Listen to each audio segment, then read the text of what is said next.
Oi pessoal, tudo bem?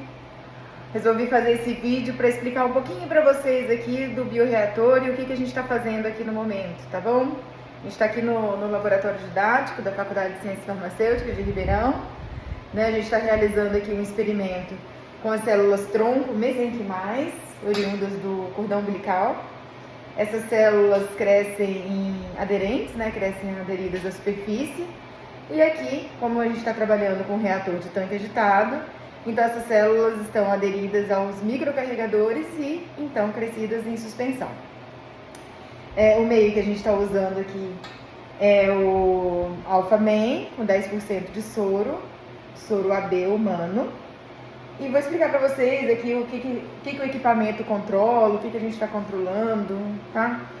Esse equipamento ele é utilizado para o início aí de uma ampliação de escala.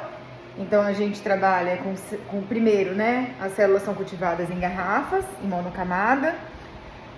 A partir daí a gente pode fazer um pequeno aumento de escala utilizando os spinners. Vou mostrar para vocês que a gente tem aqui também.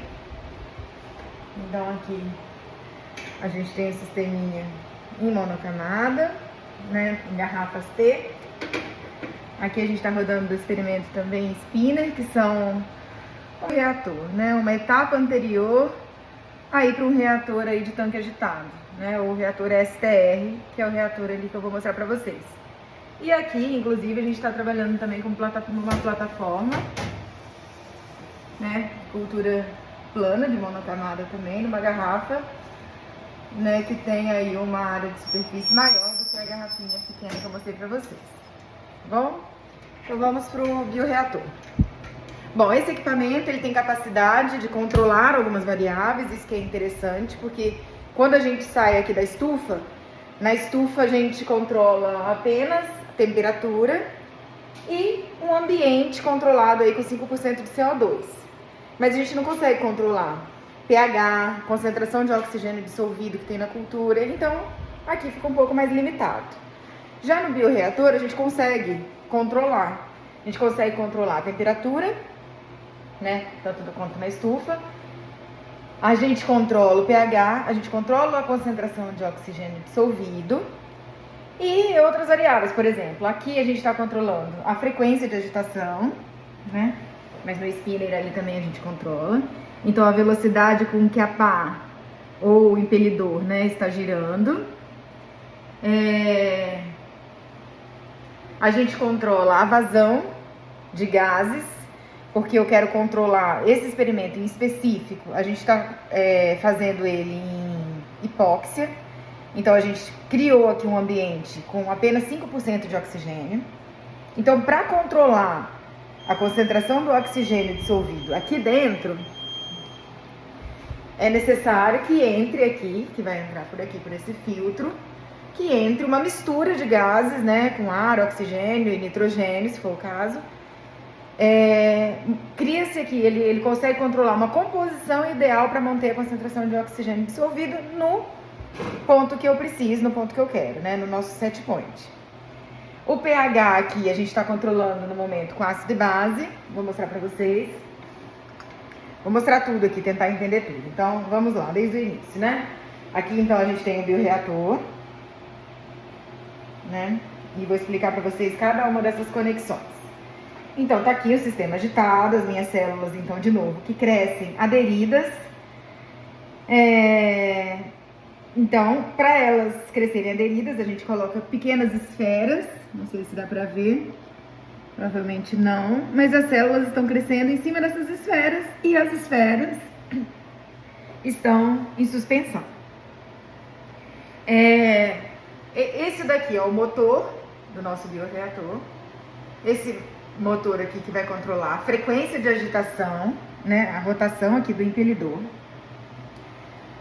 Nessa entrada aqui tem um filtro e aqui entra a composição de gases, né? A gente agora está entrando com nitrogênio e ar comprimido, né? Se você trabalha com umas células que respira muito, às vezes a necessidade de entrar com oxigênio ao invés do ar sintético para manter o set point, tá bom?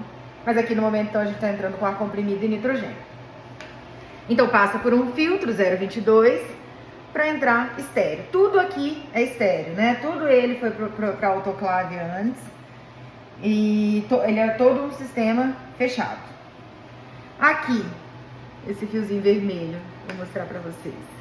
Na pontinha dele a gente tem um sensor de temperatura. Então aqui não é aberto, tá? Mas é uma tubulação que vai até o fundo e a gente coloca esse sensor lá dentro. E ali então fica controlando a temperatura. Aqui a gente tem um eletrodo. Esse eletrodo aqui é de pH. Então a partir da medida do eletrodo de pH que o controlador vai ir atrás do set point, né? Aqui a gente tem um eletrodo de oxigênio dissolvido, tá? Que vai até lá dentro, né, do meio, lá na dorna. Aqui, vocês estão vendo que tá até molhadinho aqui, é um condensador, porque muitas vezes, né, durante o processo, durante o bioprocesso ou durante mesmo a fermentação, tanto com células ou com micro-organismos, pode ser que alguns gases, por exemplo, o CO2, que é produzido, né, normalmente é produzido nas fermentações, ele sobe e acaba carregando algumas gotículas de líquido, né, ou algum líquido também que evaporou, e esse condensador serve para que não haja nenhum arrasto de líquido para fora do sistema, tá? Inclusive para o filtro, né, que aqui é aberto, mas a gente coloca um filtro aqui para deixar o sistema fechado. Então a gente usou até esse sisteminha para, se por acaso algum líquido tiver arrasto de algum líquido, cai aqui, não cai no filtro, evitando aí o entupimento do sistema, né?